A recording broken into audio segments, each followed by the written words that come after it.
The morning mist hung heavy over Buckingham Palace as Detective Inspector Sarah Matthews walked through the ornate gates for what she knew would be the most challenging case of her career. The call had come at dawn, urgent, classified, and carrying the weight of centuries of royal protocol. What she didn't expect was to find herself at the center of a scandal that would shake the very foundations of the British monarchy. Sarah had been chosen for this assignment, not because of her connections to high society, but precisely because she lacked them. Born in a working-class neighborhood in Manchester, she had climbed the ranks of the Metropolitan Police through pure determination and an unwavering commitment to justice. Her superiors believed that her outsider status would provide the objectivity needed for such a sensitive investigation. The palace corridors echoed with hushed conversations as Sarah made her way to the private chambers where the incident had occurred. Staff members moved with unusual urgency, their faces bearing expressions of confusion and concern. The normal rhythm of palace life had been disrupted by something unprecedented. Queen Camilla had always been a controversial figure within the royal family. Her journey from mistress to wife to queen consort had been marked by public scrutiny and internal family tensions. What many didn't know was the extent of her financial dealings and the complex web of assets she had accumulated over the years. These assets, worth millions of pounds, had been carefully hidden from public view and even from some members of the royal family. The seizure order had been executed at precisely 6 a.m. by a team of financial investigators working in coordination with the Crown Estate. The documents they carried were sealed and stamped with the highest levels of government authority. The assets in question included property holdings in Scotland, Switzerland, and the Caribbean, along with substantial investments in offshore accounts that had escaped the notice of royal accountants for years. Commander James Wellington, the head of royal security, had received the seizure order with barely concealed shock. A man who had devoted 30 years of his life to protecting the royal family, he found himself in the impossible position of having to enforce legal action against one of the very people he was sworn to protect. The irony was not lost on him as he assembled his team of trusted guards for the most unusual briefing of their careers.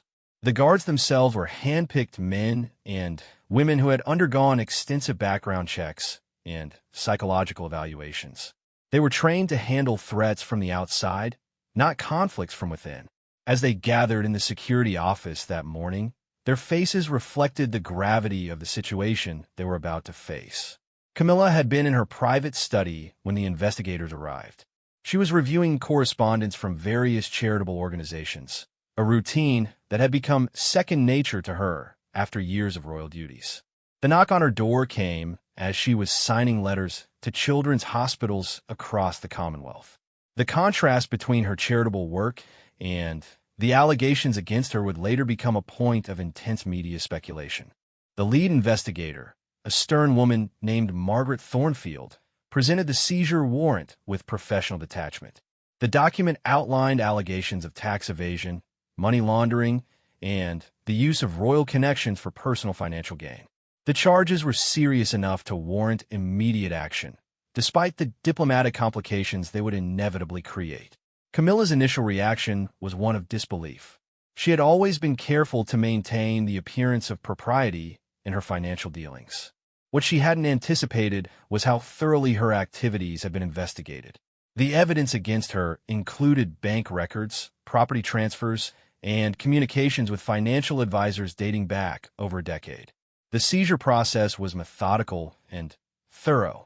Investigators cataloged every item of value in her possession, from jewelry to artwork to personal documents.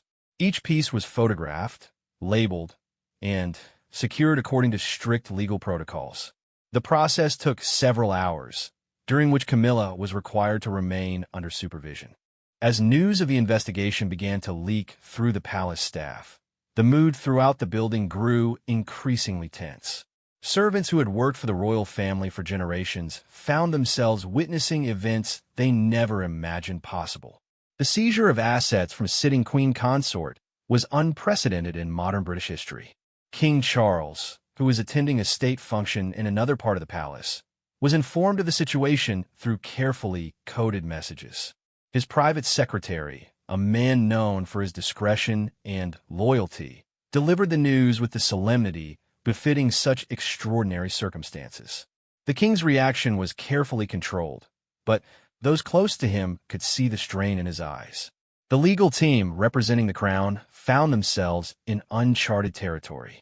Constitutional lawyers were hastily consulted to determine the proper procedures for handling such a delicate situation.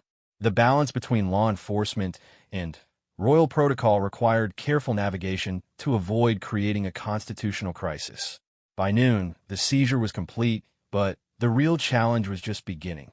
Camilla was informed that while she would not be arrested immediately, she was subject to strict conditions. She was prohibited from leaving the palace grounds without supervision, forbidden from accessing any remaining financial accounts, and required to surrender her passport. The most dramatic moment came when Commander Wellington received direct orders to restrict Camilla's movements within the palace itself. The guards who had sworn to protect her were now tasked with limiting her freedom. The psychological impact of this reversal was profound, not just for Camilla, but for the entire security team. Sarah Matthews observed these proceedings with the trained eye of a detective.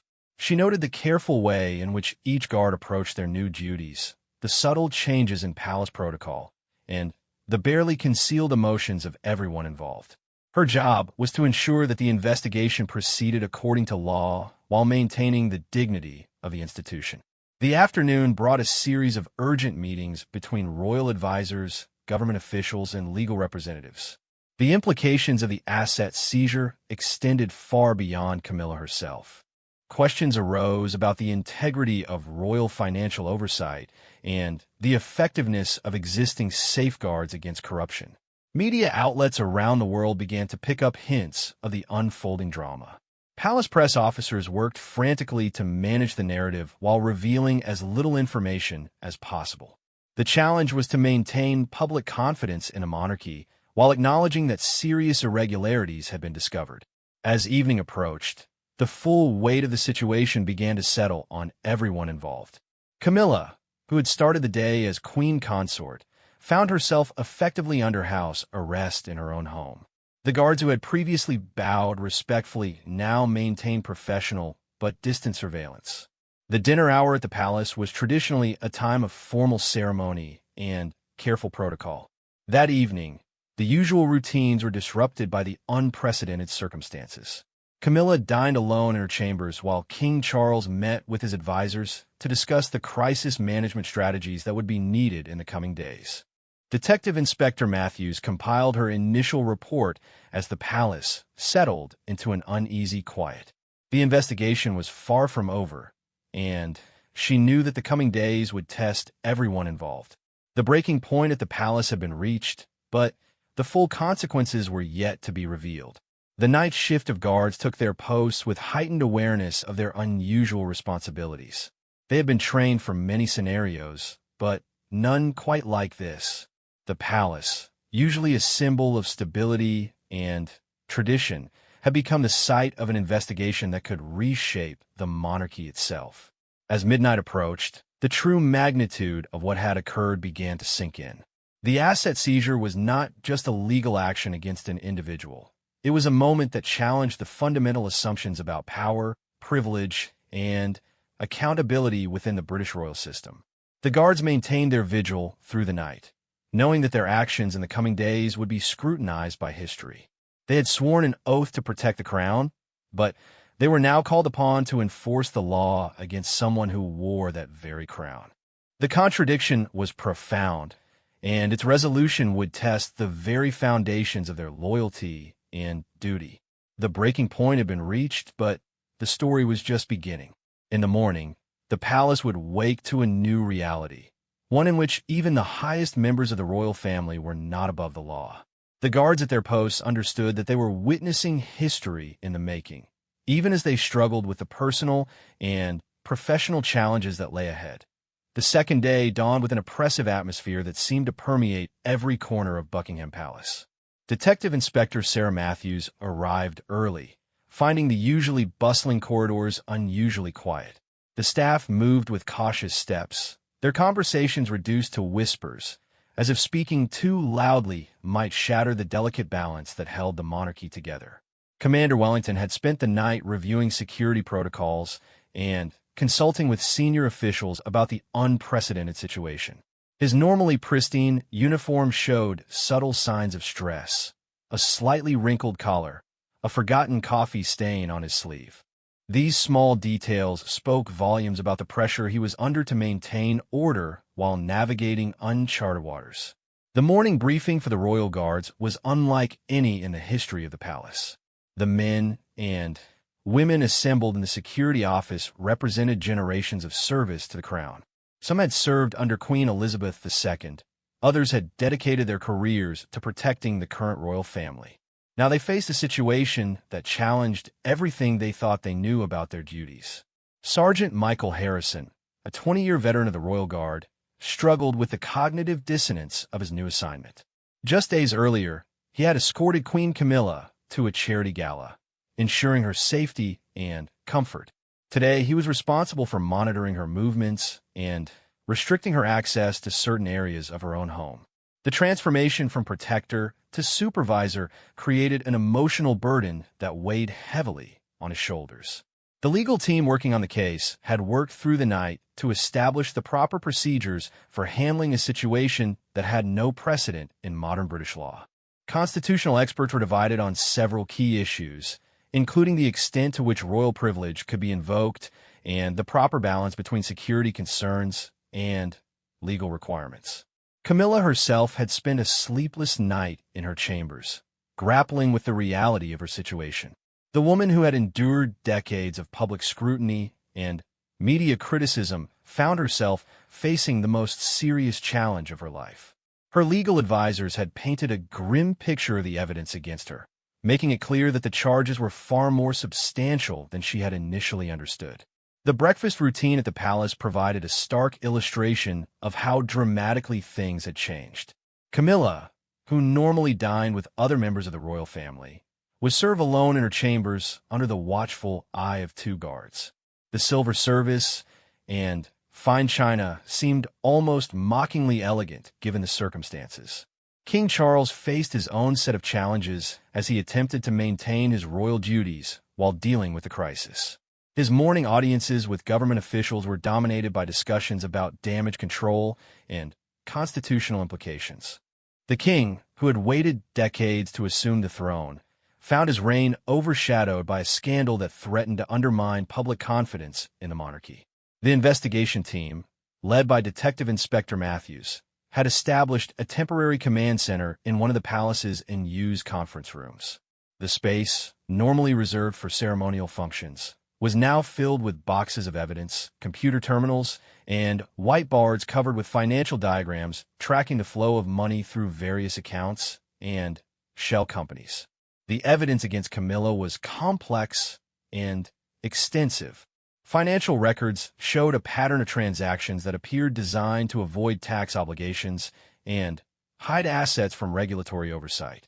Property purchases in multiple countries had been structured through a web of corporations and trusts that obscured the true ownership.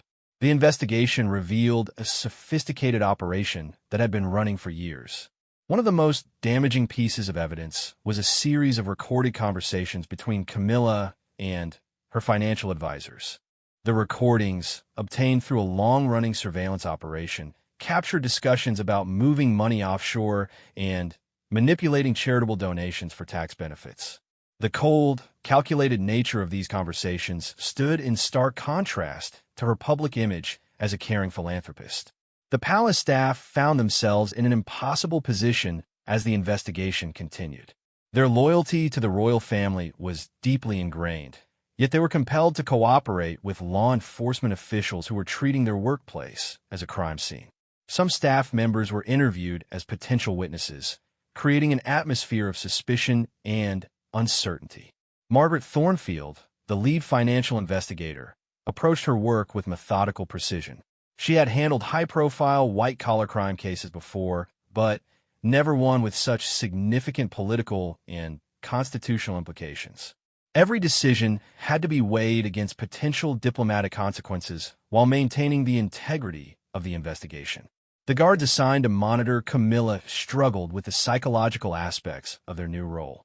These were individuals trained to show respect and deference to members of the royal family. Now, they were required to maintain professional distance while preventing any unauthorized activities. The shift in their relationship dynamic created stress for everyone involved.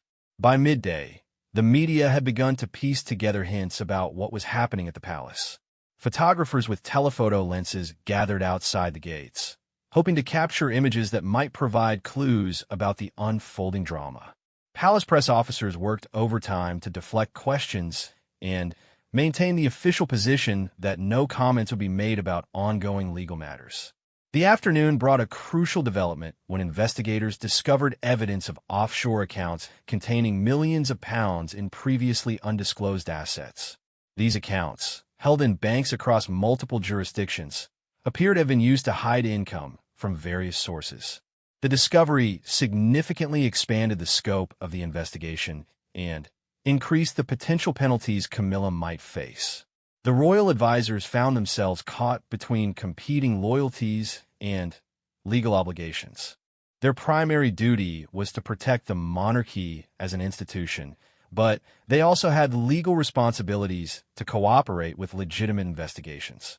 The tension between these obligations created ethical dilemmas that had no clear resolution. Camilla's legal team worked frantically to develop a defense strategy that might minimize the damage to both their client and the monarchy. The challenge was enormous given the extensive evidence and the public nature of the case. Every legal maneuver had to be carefully considered for its potential impact on royal prestige and constitutional stability. The evening meal at the palace was a somber affair. King Charles dined alone, his usual companions either involved in crisis management or, in Camilla's case, under restricted movement orders. The isolation he felt was both personal and institutional, as the scandal threatened to isolate the monarchy from the public it was meant to serve. Detective Inspector Matthews conducted her evening review with growing concern about the broader implications of the case. The evidence was clear and substantial, but the political consequences of pursuing charges against a sitting queen consort were potentially explosive. She understood that her investigation could trigger constitutional debates that might fundamentally alter the British system of government. The guard working the night shift faced their own unique challenges. The palace after dark was usually a peaceful environment where security concerns were minimal. Now, with tension running high and emotions frayed, every sound seemed potentially significant. The guards remained alert not just for external threats, but for any signs of unusual activity from within. As the second day drew to a close, the true complexity of the situation became apparent to everyone involved. This was not simply a criminal investigation. It was a test of the monarchy's ability to adapt to modern standards of accountability while maintaining its traditional role in British society. The asset seizure had created a crisis that extended far beyond one individual's financial misconduct. The conversations between royal advisors continued late into the night as they searched for a path forward that might preserve the monarchy's reputation while respecting the rule of law. The options were limited, and each carried significant risks. The wrong decision could trigger a constitutional crisis that might take years to resolve. Camilla spent another sleepless night in her chambers, now fully understanding the gravity of her situation. The woman who had fought for acceptance within the royal family now faced the possibility of becoming its greatest liability. The irony was bitter, and the consequences potentially devastating for everyone involved. The palace itself seemed to reflect the mood of its occupants. The grand halls and ornate chambers, usually alive with purpose and ceremony, felt hollow and uncertain. The very walls that had witnessed centuries of royal history were now witnessing events that could reshape that history in ways no one could predict. As the night deepened, the guards maintained their vigilant watch, knowing that each day would bring new challenges and difficult decisions. They were protecting not just individuals, but an institution that represented 1,000 years of British tradition. The weight of that responsibility had never felt heavier than it did during those dark hours when the future of the monarchy itself seemed uncertain. The third day brought with it a media storm that threatened to engulf not just the palace, but the entire British establishment. Headlines across international newspapers screamed about corruption, scandal, and the potential downfall of the modern monarchy. Detective Inspector Sarah Matthews found herself at the center of a case that had grown far beyond a simple financial investigation. The morning staff meeting at the palace was conducted under extraordinary security measures. Senior advisors, legal counsel, and government representatives gathered in a secure conference room, while armed guards maintained positions outside. The agenda was unlike anything in the palace's modern history: how to manage a crisis that threatened the very foundations of the constitutional monarchy. Commander Wellington had received urgent communications from multiple government agencies overnight. The security implications of the scandal were becoming clearer as foreign intelligence services began taking interest in the internal chaos within the British royal family. The possibility of exploitation by hostile nations added another layer of complexity to an already impossible situation. The royal guards found their duties evolving by the hour as new restrictions and protocols were implemented. Sergeant Harrison and his colleagues were now responsible for monitoring all communications going in and out of Camilla's quarters. They intercepted phone calls, reviewed correspondence, and maintained detailed logs of every visitor request. The transformation from ceremonial protectors to active surveillance operatives created psychological stress that showed in their increasingly haggard appearances. Camilla's isolation within the palace had become nearly complete. Her usual social interactions with staff and family members were now strictly controlled and supervised. The woman who had once commanded respect and deference from hundreds of palace employees found herself treated with professional courtesy that barely concealed the suspicion surrounding her. The investigation team had made significant progress in tracing the complex network of financial transactions that formed the core of their case. Computer analysts working around the clock had uncovered a sophisticated system of money laundering that spanned multiple continents and involved several prominent financial institutions. The scope of the operation suggested coordination with professional criminals experienced in hiding illicit funds. Margaret Thornfield presented her findings to a joint meeting of investigators, royal advisors, and government officials. The evidence she outlined painted a picture of systematic tax evasion and financial fraud that had been operating for over a decade. Conservative estimates suggested that the British Treasury had been deprived of millions of pounds in unpaid taxes, while the true figure could be much higher. The legal implications were staggering. If charged and convicted, Camilla could face significant prison time and financial penalties that would strip away much of her remaining wealth.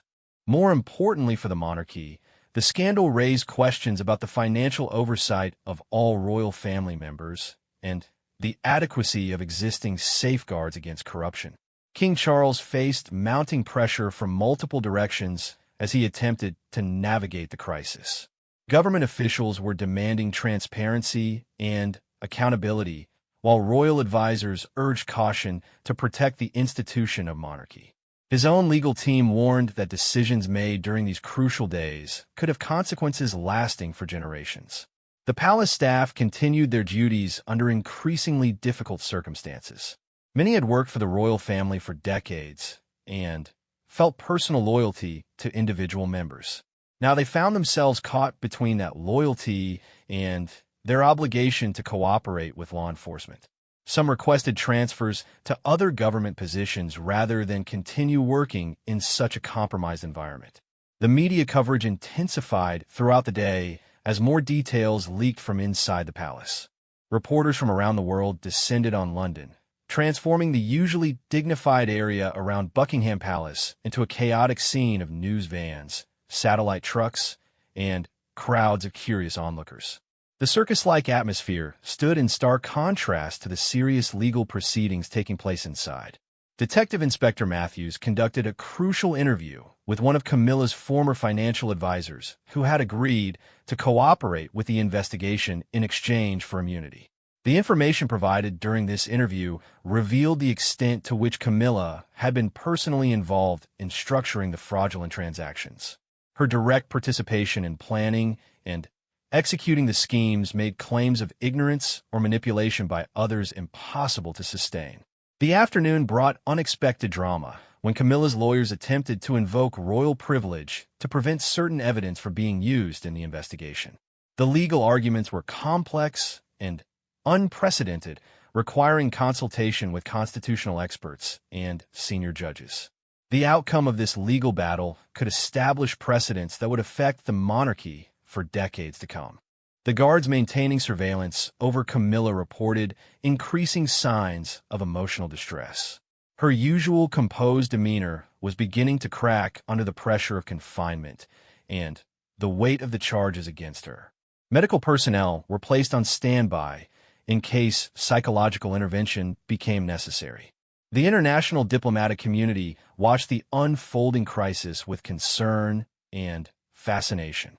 The British monarchy was a symbol of stability and tradition recognized worldwide. If that institution could be shaken by criminal activity among its highest members, it raised questions about the stability of other traditional power structures around the globe. Government officials worked frantically to assess the constitutional implications of the scandal.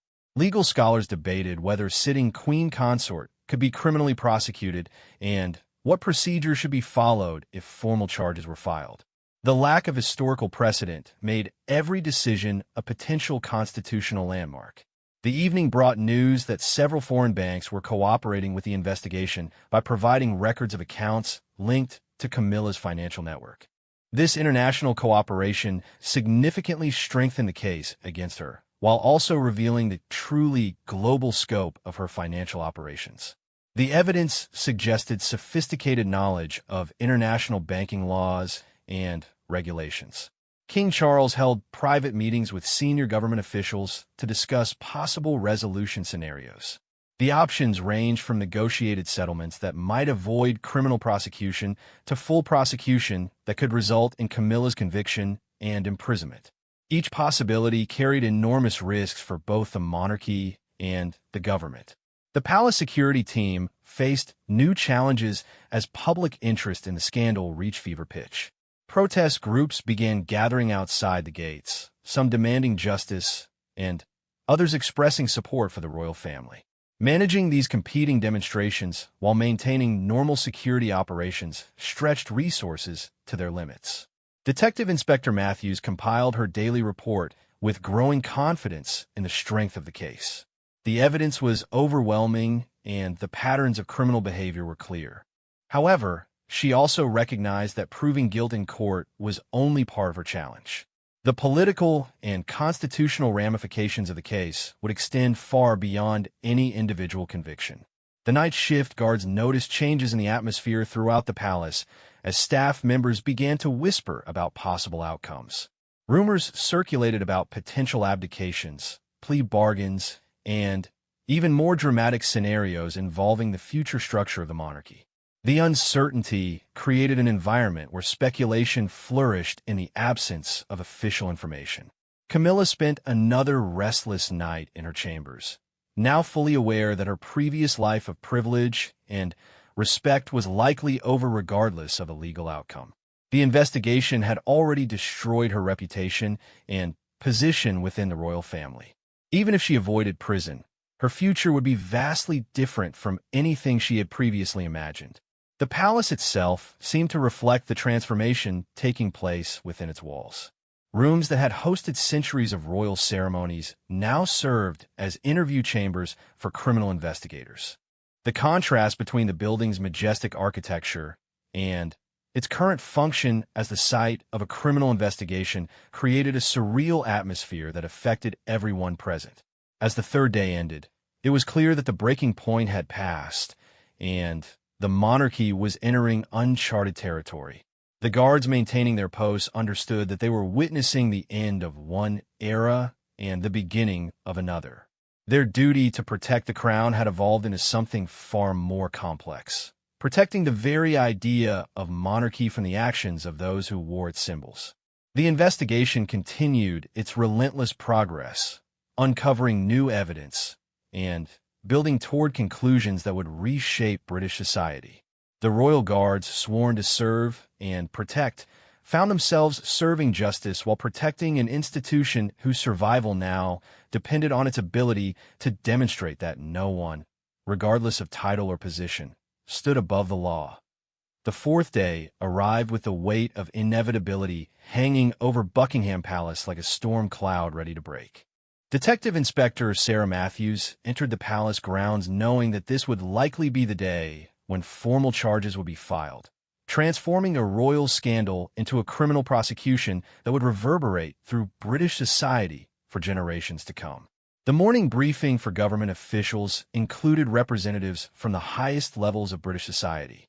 The Prime Minister's office, the judiciary, constitutional experts, and senior members of Parliament all participated in discussions about how to proceed with a case that had no precedent in modern democratic history. The room where these discussions took place had witnessed many historic decisions, but none quite like this.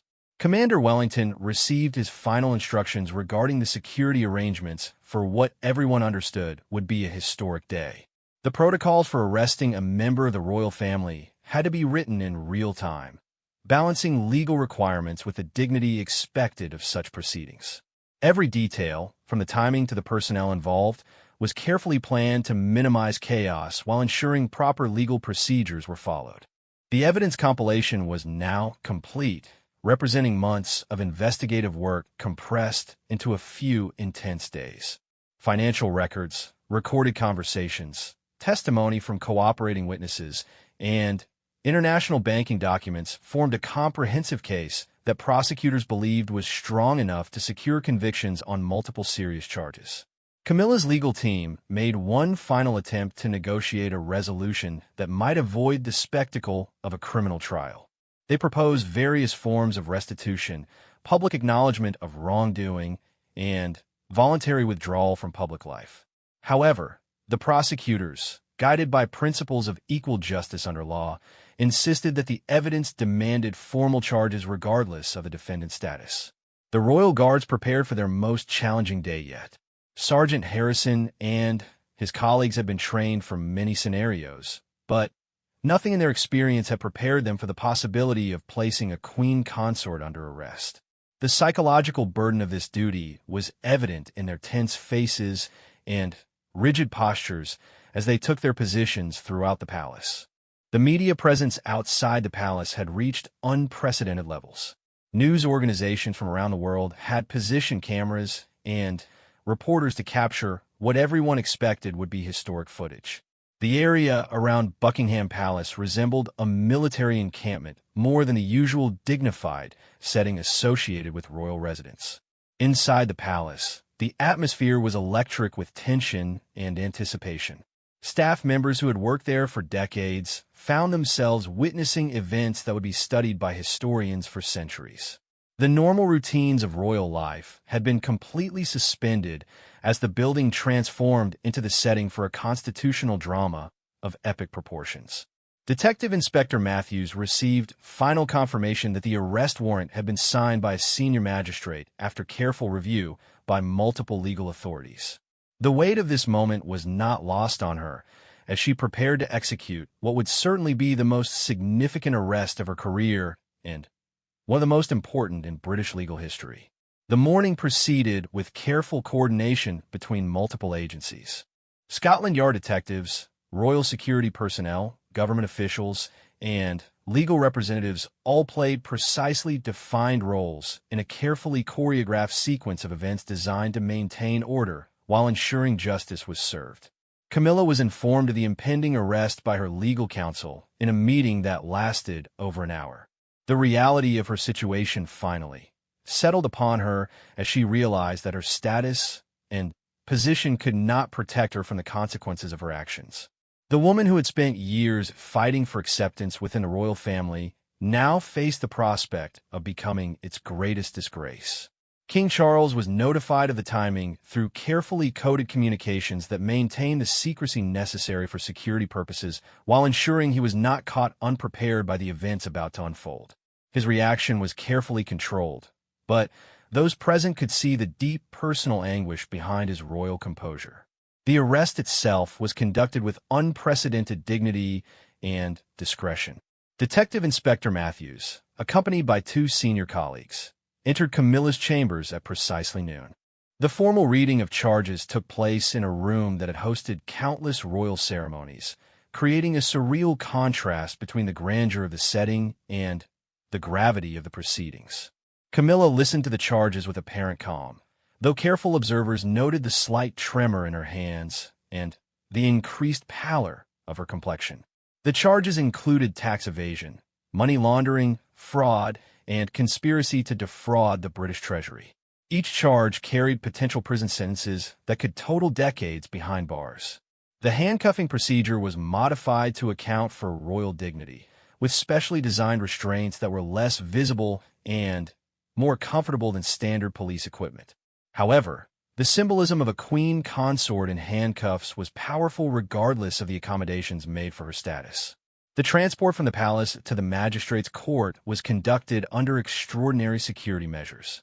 A convoy of unmarked vehicles surrounded by police motorcycles moved through streets that had been cleared of normal traffic.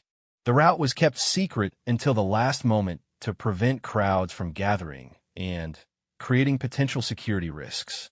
The appearance in court was brief but historic. Camilla stood before a magistrate in a scene that would have been unthinkable just days earlier. The charges were formally read, bail conditions were set, and a trial date was scheduled for several months in the future. The legal proceedings were conducted with the same formality that would apply to any defendant, emphasizing the principle that justice applies equally to all citizens. The public reaction was immediate and intense. Supporters of the monarchy expressed shock and disbelief, while Republicans saw vindication of their arguments about the obsolete nature of hereditary privilege.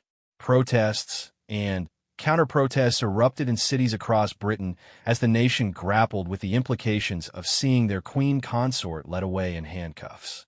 King Charles addressed the nation that evening in a televised speech that had been prepared by constitutional experts and government officials. He spoke about the importance of the rule of law, his commitment to transparency, and his determination to ensure that the monarchy adapted to modern standards of accountability. The speech was widely praised for its dignity and constitutional appropriateness. The international reaction was equally dramatic. World leaders expressed various forms of support or concern, while constitutional monarchies around the globe examined their own safeguards against similar scandals. The British crisis became a case study for democracies worldwide about the balance between traditional institutions and modern legal standards. The royal guards, having completed their unprecedented duty, found themselves forever changed by their experience. They had sworn an oath to protect the crown, and, in the end, they had protected it by ensuring that no one who wore it could claim immunity from justice. Their actions had strengthened rather than weakened the institution they served. Detective Inspector Matthews filed her final report with a mixture of professional satisfaction and personal reflection on the broader implications of the case. The investigation had been successful in legal terms, but she understood that the real test would come in how British society adapted to a monarchy that could no longer claim to be above the law. The palace began the difficult process of returning to normal operations while adapting to a new reality. Staff members who had witnessed history returned to their duties with a deeper understanding of the principles that would guide the monarchy into the future. The institution had survived its greatest test in modern times by proving its commitment to the same laws that governed all British citizens. As night fell over Buckingham Palace, the guards took their positions knowing that they had helped write a new chapter in British constitutional history. The breaking point had been reached and passed, leaving behind a stronger foundation for the monarchy's future. The crown had been protected not by hiding corruption, but by exposing it and ensuring that justice prevailed regardless of rank or title. The aftermath would bring trials, appeals, and years of constitutional debate. But the principle had been established that in modern Britain, no one stands above the law. The royal guards who had made the arrests understood that they had served their ultimate duty, protecting not just individuals, but the very ideals that give meaning to the crown they were sworn to defend. The scandal was over, but its legacy would shape British society for generations to come. The breaking point at the palace had become a turning point for the nation, proving that justice and tradition could coexist when both were guided by principles of equality and accountability. The guards returned to their duties with renewed purpose, knowing that they serve an institution strong enough to police itself and wise enough to embrace the changes necessary for its survival.